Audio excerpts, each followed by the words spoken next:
guys, Brad Verma here, and I'm here today to talk about the top 8 things to keep in mind before you sell your home. Now there are some basic things to keep in mind, but then there are several things that a lot of people don't pay enough attention to. And I want to go over all these top 8 strategies to get you the highest possible price for your home. So number 1, let's talk about the basic things first. So number 1 thing is you need to first declutter your house. I know it sounds really basic, but a lot of people actually miss out on what really it means to completely declutter your house. So let me walk you through a little bit in detail. You know, the obvious things is obviously you should look at all these open spaces and try to take away anything that you think will not go well with the decor. Just take away any bits and pieces that are making the space smaller. You can look at all the countertops, all the tables, any shelves. Try to take away stuff that you think is not going well with the decor.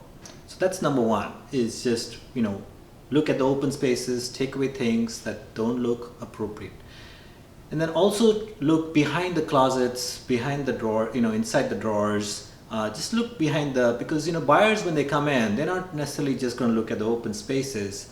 A lot of these buyers are very inquisitive. They want to see what spaces you have for storage. So they're going to look at drawers, they're going to look at closets. So you want to take away things that will make the spaces look small. So I know it sounds really basic, but do give enough attention to decluttering. And you'll feel better too when you maybe donate and give away things that you don't need. It's going to help you in the transition when you move from the house as well. So that is number 1, is completely declutter your house. So number 2 on the list is to repaint your home. And I know a lot of people, they think that, oh my gosh, I just painted it, maybe 6 months back or 1 year or 2 years back. It really does make a difference when you have a fresh coat of paint in your house.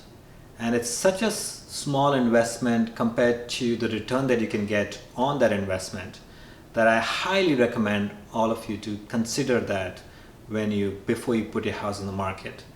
And there are few things that will really help when you're thinking about painting, is to make sure that it's a neutral tone, so that it doesn't make the buyers think that, oh my gosh, I don't like this because of this. And subconsciously, a lot of the times, they may not like a particular room just because of the color. So you want to pick neutral colors and neutral tones so that it looks bright, it looks spacious, and just gives a nice feel. So number 3 on the list is to stage your home. And being in real estate for so long, I've seen so many homes that are staged versus not staged. And let me tell you something, it does make a difference. When buyers walk through the house, they want to see it perfect. They want to start visioning how they're going to live in that house. And it does make a difference when you stage the home. And I would recommend that you stage it with a professional stager. My team, I have several staging companies that I use, and depending on the kind of house it is and the decor that I'm trying to get in the house, I use different stagers for that. So it is really important to get your house staged. And a lot of the times what I'll do is I won't necessarily use all the furniture from the staging company. I will use the furniture that the owners have in the house as part of the staging too, so that you don't necessarily have to move all your furniture away, especially for people who are looking to sell while they're actually living in the house. So there are different strategies that I use so that it's less inconvenient for you as a seller. But at the same time, I'm always trying to see how I can maximize the value for you, so that when the buyers walk in, they do get that aha moment and they just fall in love with the house. Because just keep in mind, buyers, they're making decisions first emotionally, and then they are rationalizing that with logic. So you want to give them that aha moment as soon as they walk in. And even before they walk in, when they're looking at the pictures, you want to give them those beautiful pictures with all the staging and all the decor already done.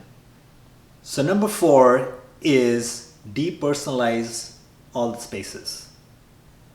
And I know it sounds really small, but it does make a huge difference when buyers walk through the house.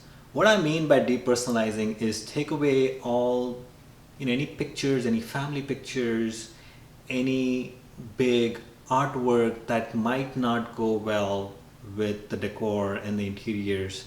You want to make it very neutral because different buyers, they may have different tastes. So you want to give them a blank slate and let them decide what would go well with the different walls and the different artwork, so that they can envision themselves living in the house.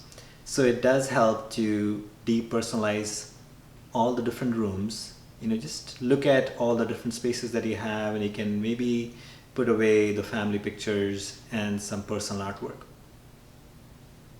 So the fifth one on the list is curb appeal. And what I mean by curb appeal is not just how it looks from the outside, but I want you to take a look at everything that's going on around the house. So that could include, as you're driving into the parking area, the driveway, how are the spaces looking? Is there any landscaping that needs to be done? How is the paint on the outside? How is the door? And how is the garage door? What are all the facets that you see from the outside? So you want to make sure that you're giving the buyers just a really beautiful, fresh look from outside, so that you can maximize the value, obviously. So that's the main goal, is try to get you the highest possible price. So I highly recommend you to take a look at the exterior of the house. And I usually walk my sellers through a checklist of things that I do on the outside to just make sure that everything is really looking great.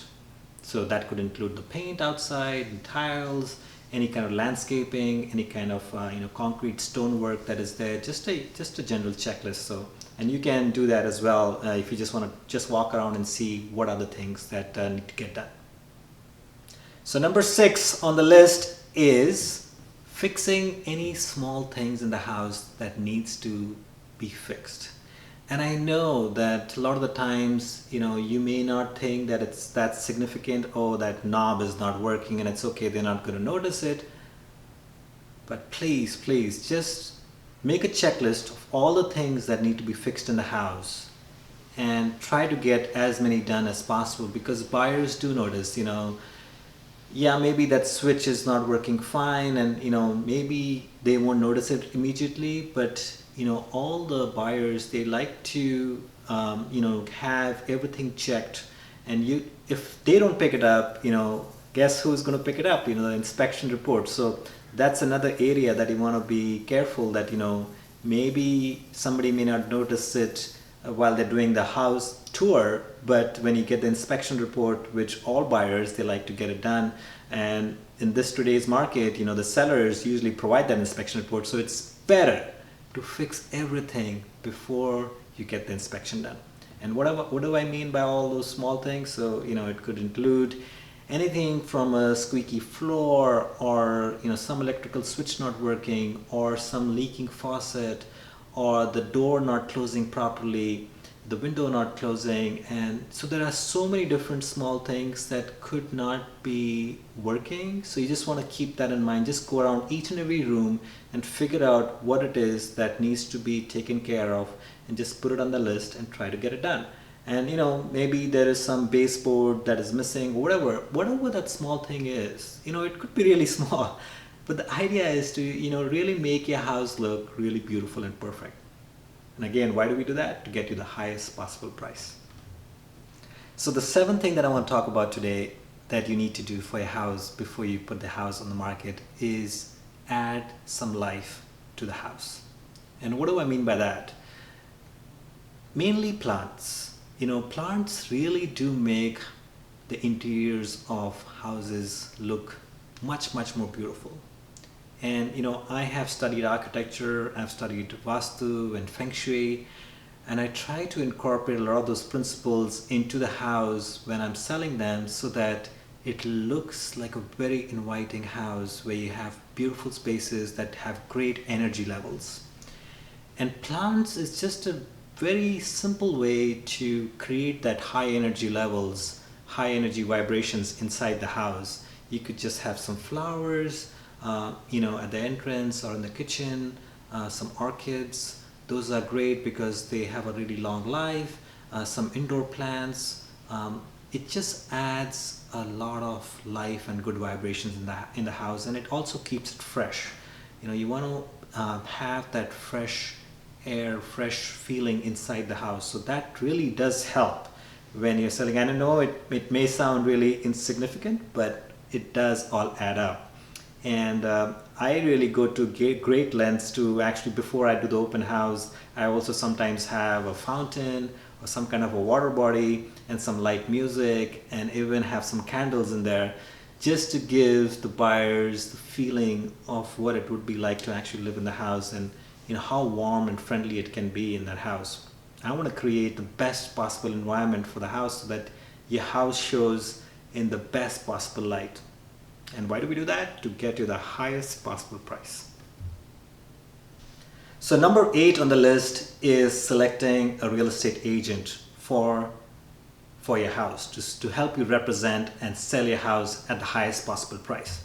And why do I recommend that? A lot of the sellers these days, they think that by trying to sell it themselves, they may be able to save on the commission and maybe, get more money.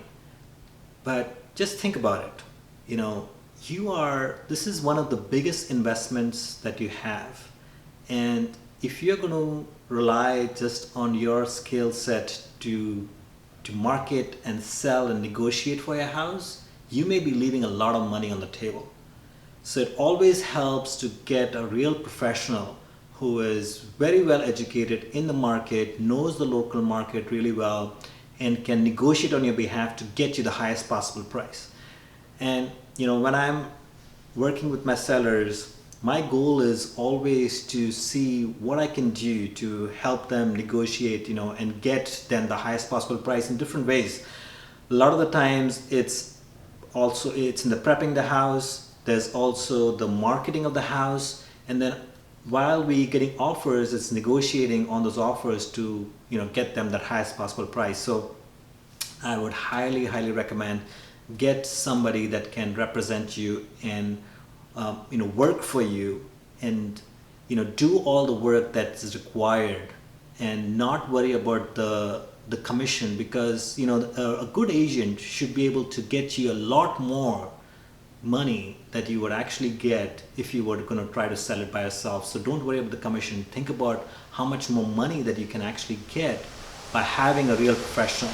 You don't want to be like, you wouldn't go to try to do your own surgery, your heart surgery or whatever, right, to your own body. You would go to a really good educated surgeon for that. Similarly, this is a huge investment that you have. You want to get a really good professional to sell your house and to make sure that you're getting the highest possible price. So again, get a really good agent that can represent you. And if you have any questions regarding how you can improve the value of your home, what are the things that you can do before you sell your home, I would be happy to come by and take a look and give you some advice, no charge at all, just to give you some advice of what it would take to get that, get you the highest possible price for your house. What are some of the improvements that you can do. So again, this is Brad Verma. Thank you for watching. Love to connect with you. If you have any more questions, feel free to reach out to me. And these were the top 8 tips for sellers before you sell your house. We're going to be having different series every week, so look out for those.